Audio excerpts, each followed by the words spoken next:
আসসালামু আলাইকুম ওয়া রাহমাতুল্লাহ।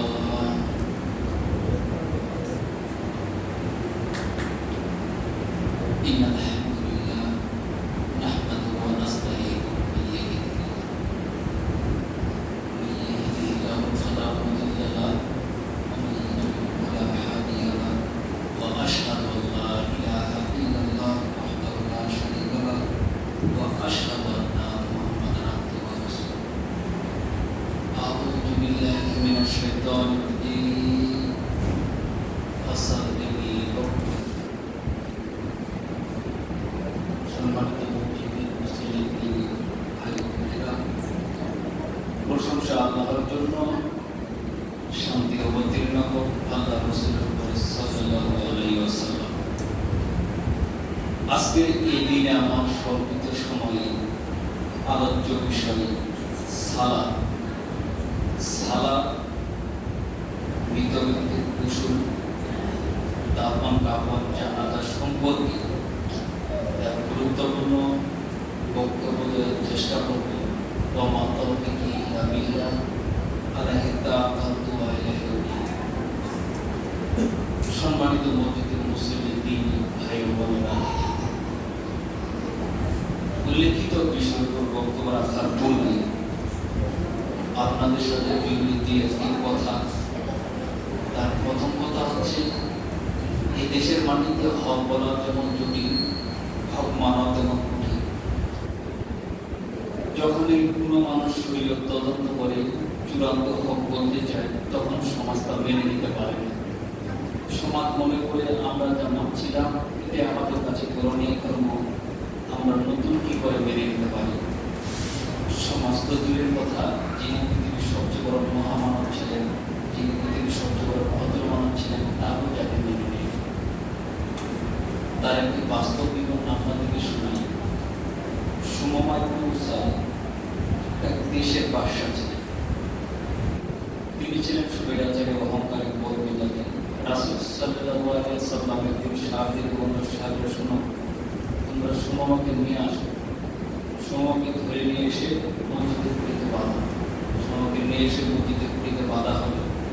রাসূল সাল্লাল্লাহু আলাইহি ওয়াসাল্লাম সুমামাকে বলল, সুমামা তুমি কি ইসলাম গ্রহণ করবে? সুমামা বলল, তাকুত জাদানি ওয়াইতুনি মালা শাকিরি ওয়াইতুনি নাম বাতিলা। আমি ইসলাম গ্রহণ করবো মানে আপনি যদি আমাকে হত্যা করেন, রক্তের প্রতিশোধ নেওয়া হবে। আপনি যদি আমাকে ছেড়ে দেন, শুকরিয়া আদায় করা হবে। ছাত্রী নিয়ে যদি পয়সা চান, প্রদান করা হবে। রাসূল সাল্লাল্লাহু আলাইহি ওয়াসাল্লাম প্রথম দিন আর কিছুই বললেন না। দ্বিতীয় দিন এইভাবে বললো, তৃতীয় দিন এইভাবে বললো। তখন সাহাবীদের তোমরা শোনো, সুমামাকে ছেড়ে দাও। সুমামাকে ছেড়ে দেওয়া হলো। লোকটি হেঁটে হেঁটে চাচার মনে মনে বলছে, তারে রশিদে আমি 3 দিন বাঁধা, আর আমি তাকে বলছি আমাকে হত্যা করে রক্তের প্রতিশোধ না হবে। আমি ঘৃণা করতাম এই মক্কা শহরকে। এখন দেখি পৃথিবীর মধ্যে সবচেয়ে উৎকৃষ্ট শহর মক্কা শহর। আমি ঘৃণা করতাম হযরত মুহাম্মদ সাল্লাল্লাহু আলাইহি ওয়াসাল্লামকে। এখন দেখি পৃথিবীর মধ্যে সবচেয়ে উৎকৃষ্ট মানুষ হযরত মুহাম্মদ সাল্লাল্লাহু আলাইহি ওয়াসাল্লাম। লোকটির সামনে একটি খুবই সুন্দর করে ওযু করে গোসল করে আল্লাহর রাসূলের সামনে এসে বলছে, আশহাদু আল্লা ইলাহা ইল্লাল্লাহ ওয়া আশহাদু আন্না মুহাম্মাদান আবদুহু ওয়া রাসূলুহু। আমি সাক্ষ্য দিচ্ছি আল্লাহ ব্যতীত কোনো মাবুদ নেই। আমি সাক্ষ্য দিচ্ছি হযরত মুহাম্মদ সাল্লাল্লাহু আলাইহি ওয়াসাল্লাম আল্লাহর বান্দা ও রাসূল। সম্মানিত উপস্থিতি, দেখেন, যিনি পৃথিবীর সবচেয়ে বড় ভদ্র মানুষ, আর প্রথম জাতি তাকে মেনে নেই। তার একটি বাস্তব বিবরণ আপনাদের শুনে। সম্মানিত উপস্থিতি, সালাত এমন একটি ইবাদত যার উপরে নির্ভর করে অন্যান্য ইবাদত। সালাত দিয়ে আল্লাহকে যত রাখা যায়, আর কোনো ইবাদত দিয়ে আল্লাহকে তত রাখা যায় না। সিয়াম দিয়ে আল্লাহকে যত সন্তুষ্ট করা যায়, আর কোনো ইবাদত দিয়ে আল্লাহকে তত সন্তুষ্ট করা যায় না। আর আমরা সালাত পড়ার চেষ্টা করবো নামাজ পড়ার চেয়ে। কেন জানেন? সালাত শব্দটি কুরআনে আছে, হাদিসেও আছে। নামাজ শব্দটি কুরআনে হাদিসে নেই। সালাত শব্দটি আল্লাহর নবী দিয়েছে, আল্লাহ দিয়েছে। আর নামাজ শব্দটি আল্লাহর নবীও দেননি, আল্লাহ দেননি। এই নামাজ শব্দের অর্থ হচ্ছে উপাসনা করা, সালাত শব্দের হচ্ছে বিশেষ প্রার্থনা করা। এই যে আমরা বলি রোজা, রোজা শব্দের অর্থ হচ্ছে উপবাস থাকা। সিয়াম শব্দের অর্থ হচ্ছে সর্ব ধরনের অন্যায় অশ্লীল স্ত্রী থেকে যাবতীয় বিরত থাকা। সিয়াম সিয়াম শব্দটি আল্লাহ দিয়েছে, আল্লাহর নবী দিয়েছে।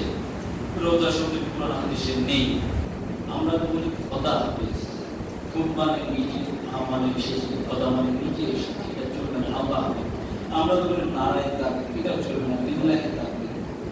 সম্মানিত উপস্থিতি, তিনি মুসলিম ভাই বোনেরা, সালাত এমন একটি ইবাদত যার উপরে নির্ভর করে অন্যান্য ইবাদত। সালাতের পূর্বে আমাদেরকে কি করতে হবে? সুন্দর করে ওযু করতে হবে।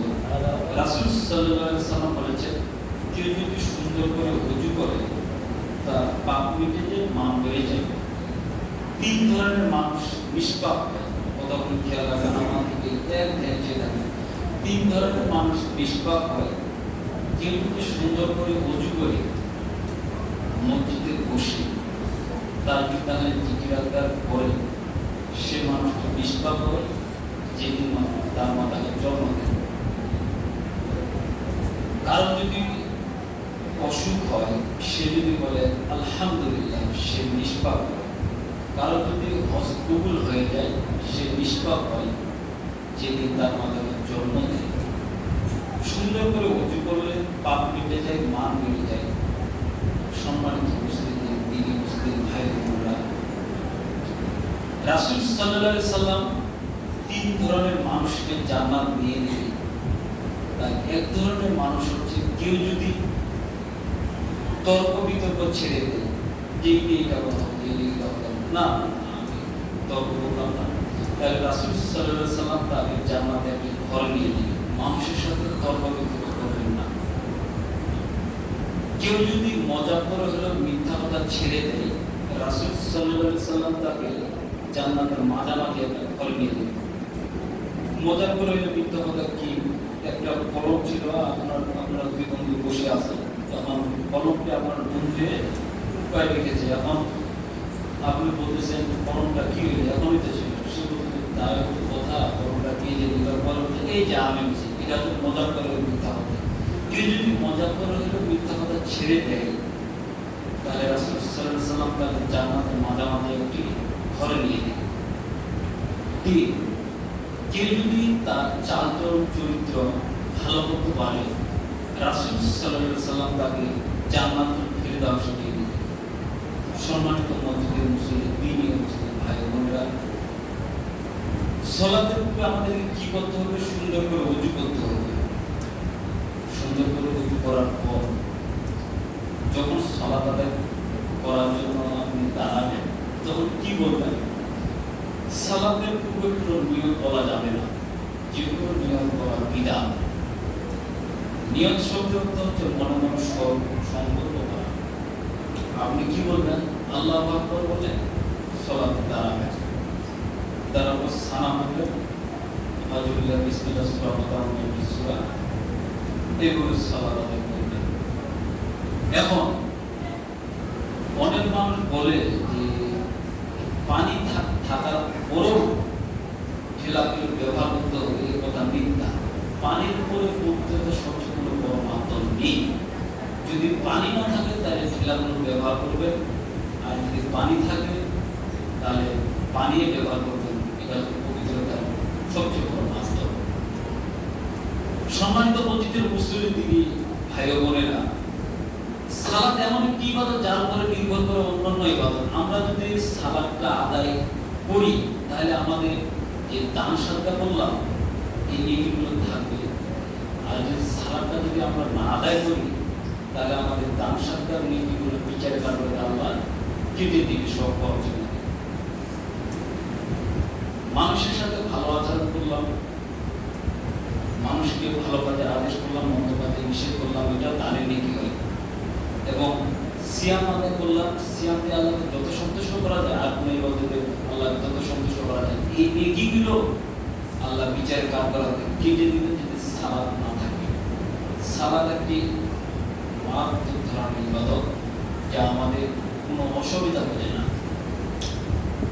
আপনাদের কারণবশত কোনো কাপড়ে নেই, যে কাপড়ে পেশাব পায়খানা লেগে আছে, সে কাপড় পরে সালাত আদায় করতে গেলে যদি কারণ কোনো কাপড়ই না থাকে।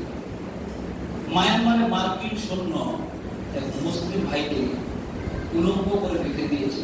এই সময় যদি সালাতের টাইম হয়, মুসলিম ভাই সালাত আদায় করবে, সালাত পড়তে হবে যে কোনো মুহূর্তে। আপনার শরীর অসুস্থ, দাঁড়িয়ে সালাত আদায় করতে পারতেছেন না, বসে পড়েন, বসে সালাত আদায় করতে পারতেছেন না, শুয়ে পড়েন, সালাত পড়তে হবে।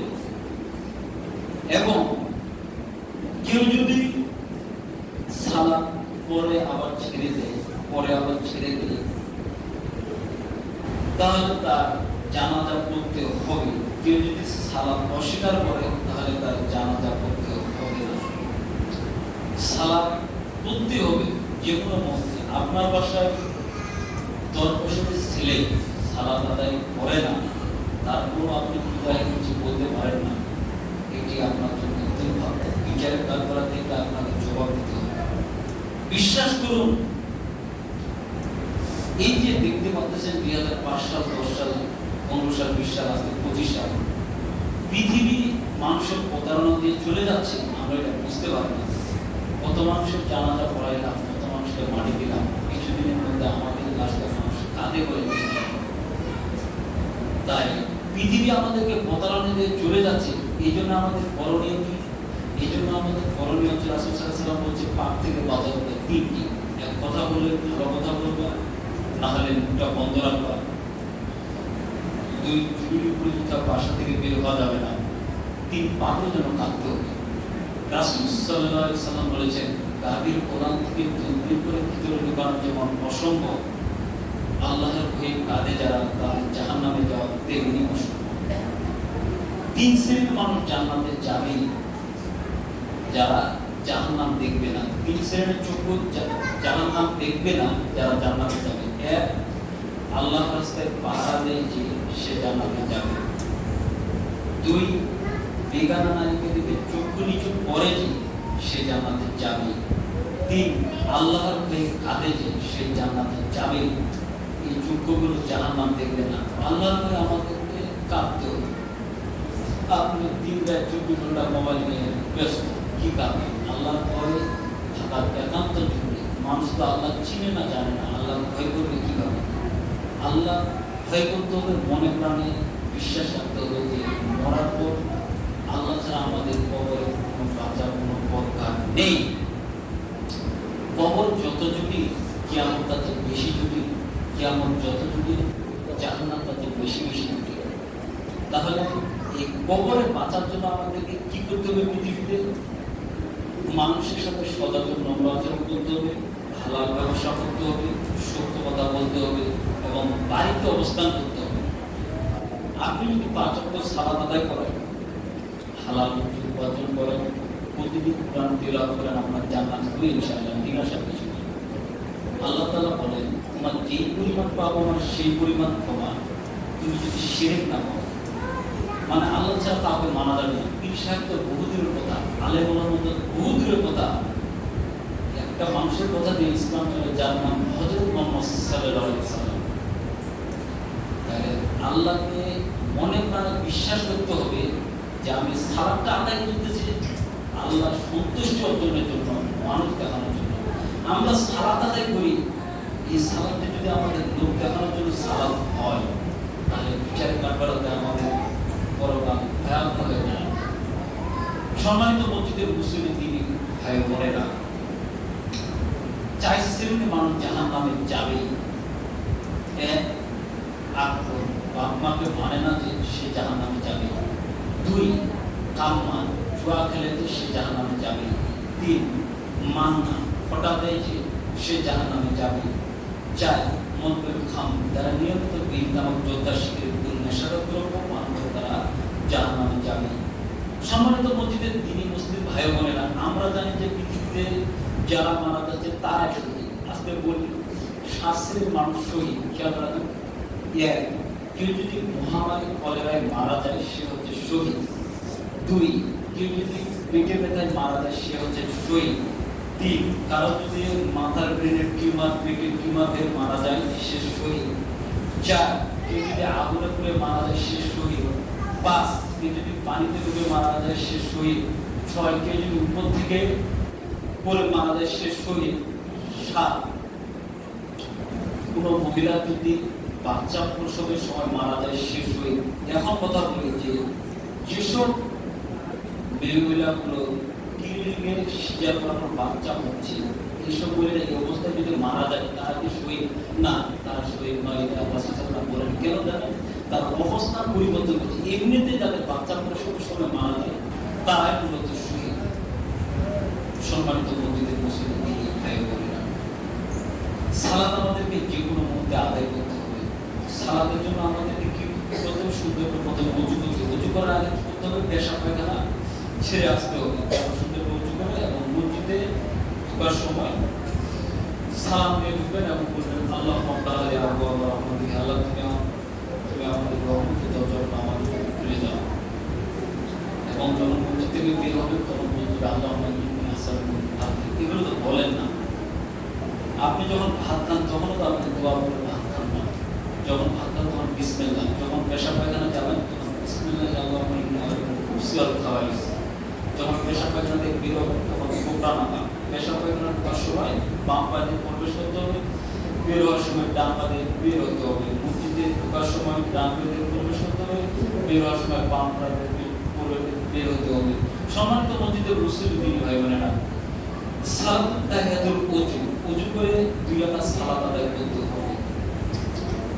সালাতুত তাহিয়াতুল মসজিদে ঢুকে 2 রাকাত সালাত আদায় করতে হবে। যখন আপনি মসজিদে প্রবেশ করবেন তখন বুঝতে পারবেন না, তখন আপনাকে 2 রাকাত সালাত আদায় করতে হবে।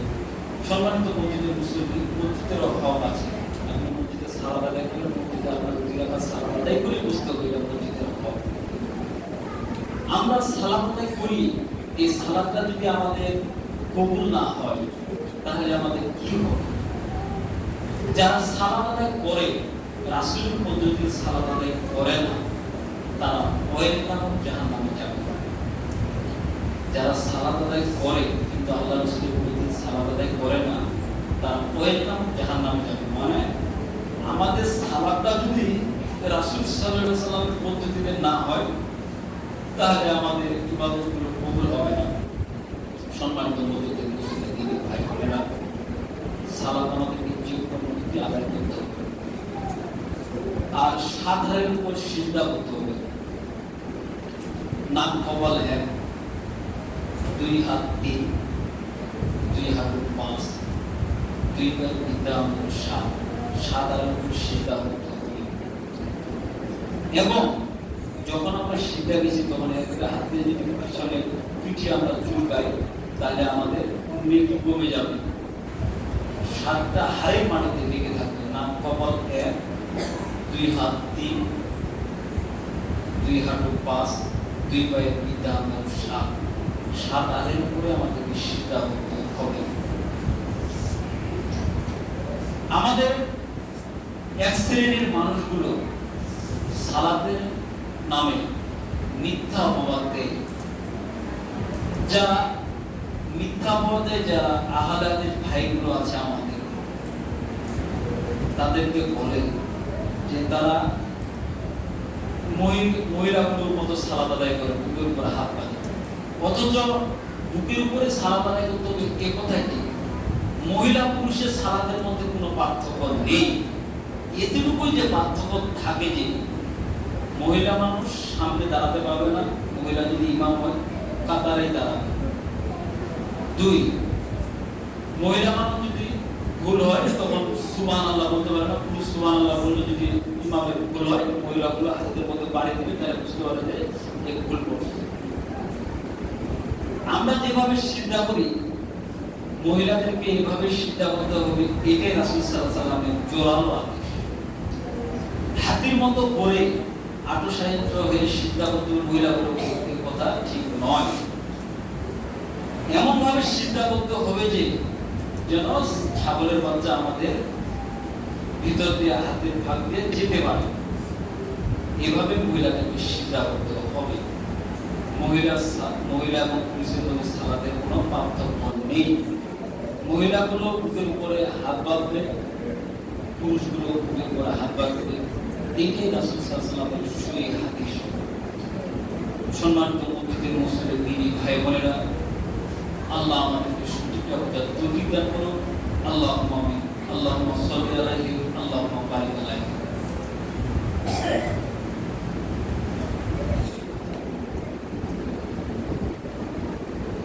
আলহামদুলিল্লাহি ওয়াহদা ওয়াসসালাতু ওয়াসসালামু আলা মান লা নাবিয়্যা বা'দা। সম্মানিত মুমিন মুসলিম ভাই বোনেরা, এখন যে দ্বিতীয় পর্বে আপনাদের সাথে আলোচনা করব, যে যেখানে আছে এক থেকে আমার দিকে চেয়ে থাকবে, এক একটা বাপের এক টাকাতে বেশি মনে করবেন। একটা মানুষ মারা গেছে, তাকে সুন্দর করে সাদা কাপড়ে ঢেকে দেন। মানুষটা মারা যাওয়ার সাথে সাথেই তার মুখটা কেবলামুখী করলেন, এর নাম বিদা। মানুষটা মারা গেছে,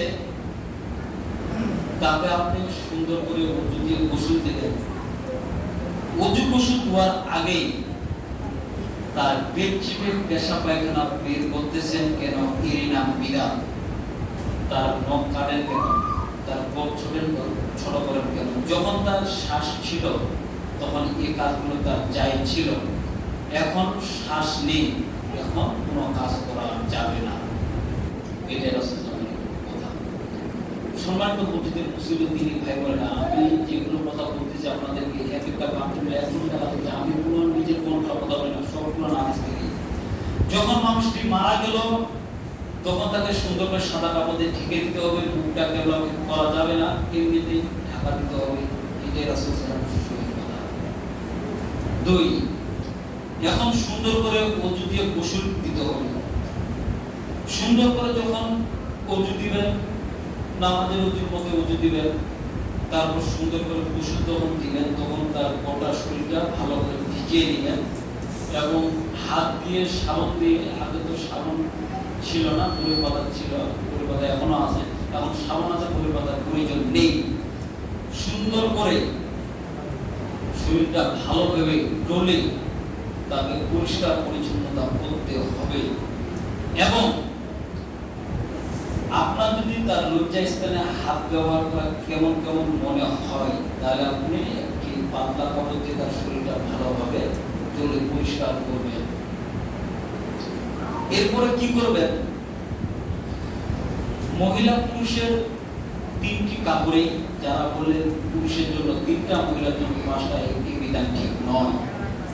পুরুষ নারীর জন্য 3টি কাপড়ে সাদা কাপড়, কাপড়টা ছোট হলো কোনো বড় হলো এক সমান হোক, কোনো সমস্যা নেই। তাকে ওযু করে গোসল দেওয়ার পর সাদা কাপড়ের মধ্যে লাশটাকে রাখবেন। তারপর কি করবেন? বাম কাপড়টা ডানে দিয়ে, ডানের কাপড়টা বামে দিয়ে সুন্দর করে তার শরীরটা আবরণ করে দিবেন। তারপর কি করবেন? তারপর তাকে জানাজায় নিয়ে যেতে হবে। জানাজার পূর্বে লাশকে সামনে রেখে যে কোনো বক্তব্য দেওয়া বিদআত। এতটুকু কথা বলা যায় যে এই লাশের কোনো ঋণ আছে নাকি, মানে ঋণ থাকলে জানাজা হবে না, রাসূল সাল্লাল্লাহু আলাইহি ওয়াসাল্লাম বলেন। এইটুকুই বলা যাবে এই লাশের কোনো ঋণ আছে কিনা। এখন কি করবেন? জানাজার পূর্বে কোনো ধরনের বক্তব্য চলবে না, এটা আপনাদেরকে বললাম। দ্বিতীয় কথা হচ্ছে, যখন লাশটাকে সামনে রেখে দাঁড়াবেন তখন আল্লাহু আকবার বলবেন, আউযু বিল্লাহি বিসমিল্লাহ, সানা লাগবে না, সূরা ফাতিহা উন্নয়ন সূরা, আল্লাহু আকবার দুরূদ শরীফ, আল্লাহু আকবার বিশেষ দোয়া, আল্লাহু আকবার, আসসালামু আলাইকুম ওয়া রাহমাতুল্লাহ, আসসালামু আলাইকুম। এই জানাজা শেষ হবে। এখন কি করবেন? এখন লাশটাকে গুরুস্থানের দিকে নিয়ে যেতে হবে। গুরুস্থানের দিকে নিয়ে যাওয়ার সময় আপনার যদি কাঁধে ব্যথা হয়, আপনি কাঁধ পরিবর্তন করতে পারেন, কোনো সমস্যা নেই। এবং লাশটাকে আপনি যতবার মন চায় ততবার নামাতে পারেন, কোনো সমস্যা নেই। সম্মানিত মুফতিদের মুসলিম, এখন কি করবেন? গুরুস্থানে নিয়ে গেলেন, এখন লাশটাকে কিভাবে কবরে নামাবেন? আমার দিকে এক ধ্যান চেয়ে থাকে। দক্ষিণ পাশ থেকে, যেদিকে পা আছে সেই দিক থেকে লাশটাকে নামাতে হবে। ডান পাশ থেকে নামাতে হবে, এই বিধান ঠিক নয়। দক্ষিণ পাশ থেকে লাশটা নামাবেন, বিসমিল্লাহি ওয়া আলা মিল্লাতি রাসূলিল্লাহি বলে লাশটা নামাবেন। এবং আমার একটা কথা ছেড়ে দেওয়া হচ্ছে, লাশটাকে আপনারা কেউ হাত দিয়ে রাখছেন, তাকে নামাজে দেখাচ্ছেন, লাশটার হাতগুলো রডের মধ্যে সোজা থাকবে, এবং যখন লাশটাকে নামাবেন ঠিক করে মাথাটা ডান কাঁধে কেবলা দিচ্ছেন কিনা এটা ঠিক নয়। না ঘুমানো যেরকম লাশকে রাখানো সেরকমই লাশটাকে বিসমিল্লাহ ওয়ালা মিল্লাতি রাসূলিল্লাহ দক্ষিণ পাশ থেকে নামার পর লাশটার ডান পাশে রাখবেন, কেবলামুখীর পরটা দেহটাই কেবলামুখী থাকবে, খালি শুধু মুখটা নয়। সম্মানিত বন্ধুদের মুসলিম ভাই বোনেরা, এখন স্বামী যদি মারা যায় স্ত্রী শোক পালন করবে 4 মাস 10 দিন। 4 মাস 10 দিন স্ত্রী শোক পালন করবে এবং তার কোনো গয়না চুরি কানের তো নাকে করে তুলতে পারবে না। যারা বলতেছে তুলতে হবে এই কথা ঠিক নয়, এর নাম কুসংস্কার। সম্মানিত মসজিদের মুসল্লি, স্ত্রী যদি স্বামীকে তালাক দিতে পারে না, স্বামীর কাছ থেকে খোলা হিসাবে বের হতে পারে যে আমি স্বামীর অধীনে থাকতে চাই না, যে আপনি বাবা দিয়ে তার সাথে বিচ্ছিন্ন করতে পারে, স্ত্রী খোলা হিসাবে বের করতে পারে, কিন্তু স্ত্রী স্বামীকে তালাক দিতে পারে না। স্ত্রী যদি খোলা দেয় তাহলে 30 দিন পর সে অন্য জায়গায় বিবাহ বসতে পারে। এবং স্বামী যদি স্ত্রীকে তালাক দেয় তাহলে স্ত্রী 90 দিন পর অন্য জায়গায় বিবাহ বসতে পারে। সম্মানিত মসজিদের মুসল্লি, স্বামী যদি মারা যায় স্ত্রী শোক পালন করবে 4 মাস 10 দিন। এবং কোন মুসলিম ভাই বোনেরা যদি আমরা মারা যায় আমরা শোক পালন করব 3 দিন। এবং 3 দিন 4 দিন 40 দিন এই যে আমরা খাওয়া দাওয়ার অনুষ্ঠান করতেছি এরই নাম বিদায়। একটা মানুষ মারা যাওয়ার সাথে সাথেই এসব অনুষ্ঠান মন্তব্য করা ঠিক নয়। মারা যাওয়ার পর তার জন্য 2টি পথে চালু থাকে। তার প্রথম পথ হচ্ছে তার জন্য মুখে দোয়া করতে হবে, আল্লাহ তুমি আমার বাবা মাকে ক্ষমা করো, রব্বির হাম্মা কামা রাব্বায়ানি সাগীরা, হে আমার প্রতিপালক তুমি আমার বাবা মাকে দেখো বাবা অবস্থায় যেভাবে আমি দেখেছি। 2 তার জন্য দান সাদা করতে হবে। রাসূল সাল্লাল্লাহু আলাইহি সাল্লাম বলেন, পানি যেমন আগুনকে নিভিয়ে দিতে পারে, মানুষের দান যেমন মানুষের পাপকে মুছে দিতে পারে। তাহলে কি করতে হবে? তার জন্য মুখে দোয়া করতে হবে এবং তার জন্য দান সাদা করতে হবে। টাকা পয়সা কমি খায় যে মানুষের শরীর উচিত মানুষের দিবেন, আপনার বাবা কবর শাস্তি মা এই কথাই ঠিক। সম্মানিত মসজিদের মুসলিম দিনী ভাই বোনেরা, 3 দিন 40 দিন 4 দিন পর এইভাবে খাওয়া দাওয়ার অনুষ্ঠান করা যাবে না, এই নাম বিদআত। এগুলো থেকে আমাদেরকে বেঁচে থাকতে হবে। এবং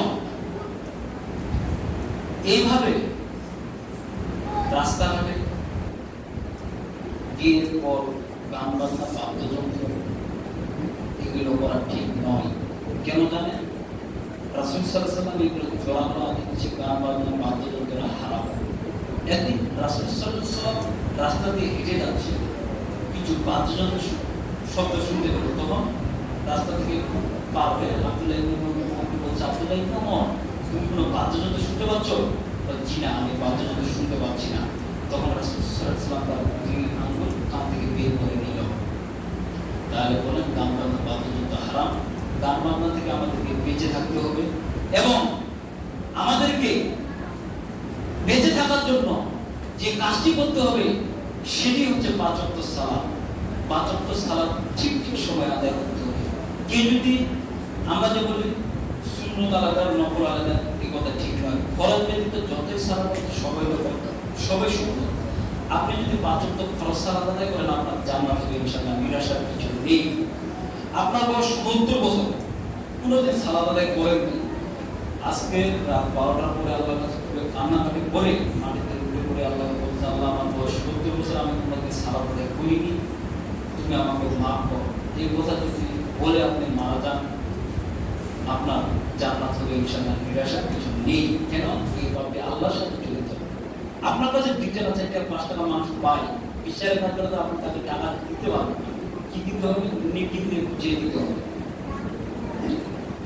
4 শ্রেণীর কবরে শাস্তি হবে না, 4 শ্রেণীর মানুষের কবরে শাস্তি হবে না, খেয়াল রাখবেন। এক প্রতি রাতে সূরা মুল্ক পড়ে যে তার কবরের শাস্তি হবে না। 2 পেটে ব্যথায় মারা যায় যে তার কবরের শাস্তি হবে না। 3 শহীদ হয় যে তার কবরের শাস্তি হবে না। 4 জুমার দিনে মারা যায় যে তার কবরের শাস্তি হবে না। এই কথা রাসূল সাল্লাল্লাহু আলাইহি সাল্লাম বলেন। সম্মানিত মসজিদের মুসলিম দিনী ভাই বোনেরা, কবর খুবই ভয়াবহ জায়গা। যখন আমরা লাশটাকে গুরুস্থানের দিকে নিয়ে যাই, যখন তার আত্মা জোরে জোরে চিৎকার করে, হায় হায় তোমরা আমাকে কোথায় নিয়ে যাচ্ছ, জোরে জোরে চিৎকার করে। মানুষ এবং জিন যদি তাদের এই চিৎকারটা শুনতে পায়, মানুষ সব অজ্ঞান হয়ে পড়ে উঠে যাবে, এত জোরে আত্মার চিৎকার। যখন মানুষটাকে আমরা মাটি দিয়ে চলে আসলাম, তখন ওই আত্মারা তাদের জুতার শব্দগুলো শুনতে পাচ্ছে, ওকে একা জানার জন্য, পরে আর কিছু শুনতে পায় না। কবর খুবই ভয়াবহ জায়গা। রাসূল সাল্লাল্লাহু আলাইহি ওয়াসাল্লাম বলেন, কবর যত জটিল, কিয়ামত তার চেয়ে বেশি জটিল। কিয়ামত যত জটিল, জাহান্নাম তার চেয়ে বেশি বেশি জটিল। যারা জাহান্নামে যাবে তাদের বসার চেয়ারটা হবে 450 কিলোমিটার। মক্কা থেকে মদিনায় যত দ্রুত, একটা জাহান্নামের ব্যক্তির বসার চেয়ারটা হবে তার চেয়ে বেশি দ্রুত। যারা জাহান্নামে যাবে তাদের এক একটা দাঁতের উপর পাহাড়ের মতো লম্বা এবং মোটা। যারা জাহান্নামে যাবে তাদের চওড়াটা হবে বাইজা পাহাড়ের মতো লম্বা এবং মোটা। যারা জাহান্নামে যাবে তাদের গায়ের চামড়াটা হবে পিয়ালির সাথে মোটা। জাহান্নাম খুবই ভয়াবহ জায়গা। সম্মানিত মসজিদের মুসলিম দিনী ভাই বোনেরা, আমরা 5 ওয়াক্ত সালাত আদায় করব, হালাল উপার্জন করব। আল্লাহ আমাদের যারা মারা গেছে, তুমি তাদের কবরের শাস্তি মাফ করো। আমরা যারা বেঁচে আছি, তুমি তাদেরকে রাসূলের পদ্ধতি অনুযায়ী চলার তৌফিক দান করো। আমাদের আত্মীয় স্বজন যারা হাসপাতালে আছে, তুমি তাদেরকে আরোগ্য দান করো। এই দাবি, এই দাওয়া রেখে আজকে সম্পূর্ণ জুমার খুতবা এখানে শেষ করছি। সুবহানাল্লাহি ওয়া বিহামদিহি, আশহাদু আল্লা ইলাহা ইল্লা আনতা, আস্তাগফিরুকা ওয়া আতুবু ইলাইক। আসসালামু আলাইকুম ওয়া রাহমাতুল্লাহ।